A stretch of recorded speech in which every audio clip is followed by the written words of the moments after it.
મેં જે ખુલ્લો પત્ર રાજકોટના કરદાતાઓના પ્રશ્ન કરીને લખ્યો છે એમાં માત્ર ડિમોલેશન નહીં, અન્ય ભ્રષ્ટાચારોની પણ બાબત મેં ઉલ્લેખ કર્યો છે. જંગલેશ્વર વિસ્તારમાં ડિમોલિશન કરવામાં આવ્યું, તેમાં પાણીનું બિલ, વિડીયોનું બિલ, એ બધું બહુ એક્સેસ, ભોજનનું બિલ ખૂબ વધારે પ્રમાણમાં મૂકવાની કોશિશ થઈ અને કરોડો રૂપિયાનો ભ્રષ્ટાચાર થયો હોય એવી એક વાત બહાર આવી. એ પછી મેયરે અને સ્ટેન્ડિંગ ચેરમેને એ બધા બિલો અટકાવ્યા. પ્રશ્ન ત્યાં નથી.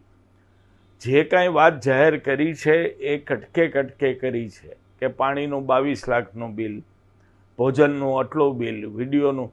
પણ જ્યારે તમે ડિમોલિશન કરો છો ત્યારે જેસીબી પણ આવ્યા હતા, બુલડોઝર પણ આવ્યા હતા, ટ્રેક્ટરો પણ થયા છે જે ભરતી કાટમાળ ખસેડ્યો એના. આ કાટમાળ પાછો વેચાણા હોવાની વાતો પણ આવે છે.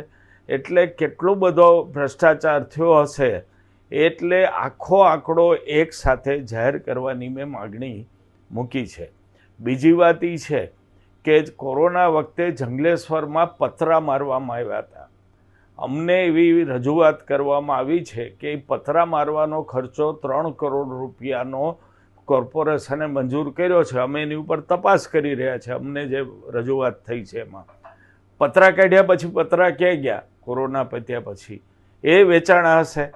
આમ ઘણા બધા મુદ્દાઓ એવા નીકળ્યા છે. અધિકારીઓને ભ્રષ્ટાચાર કરવા માટે એક વ્યવસ્થા કરી દેવામાં આવી.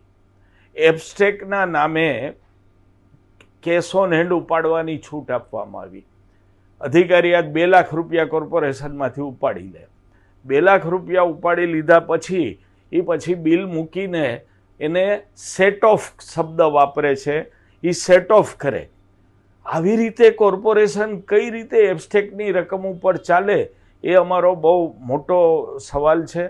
અમને એવી પણ માહિતી મળી છે કે 2018 પછીના બિલોને વહીવટી મંજૂરી મળી નથી, પેન્ડિંગ વહીવટી મંજૂરી છે. આજે 8 વર્ષ સુધી કોઈ પણ વેન્ડર, સપ્લાયર કે સર્વિસ કરતો માણસ પેમેન્ટ વગર કઈ રીતે કામ કરતો રહ્યો એ બહુ મોટો સવાલ છે.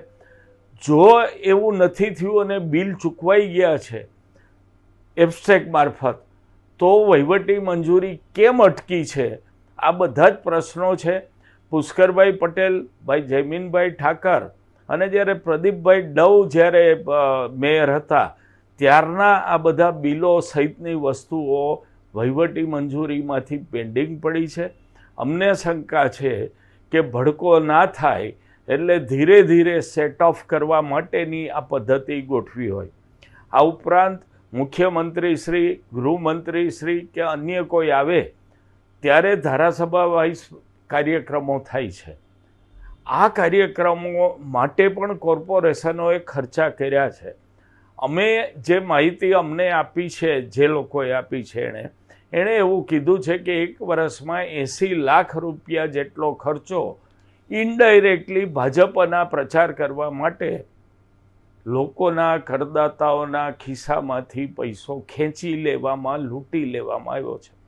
આ પત્રમાં બધી વિગત છે અને મેં કહ્યું છે કે કમિશનર જો જવાબ નહીં આપે તો આવતા દિવસોમાં કોંગ્રેસના ચૂંટાયેલા કોર્પોરેટરો જનરલ બોર્ડમાં આ પ્રશ્ન રજૂ કરશે. એના જવાબ આપવા એમને માટે ફરજિયાત થશે.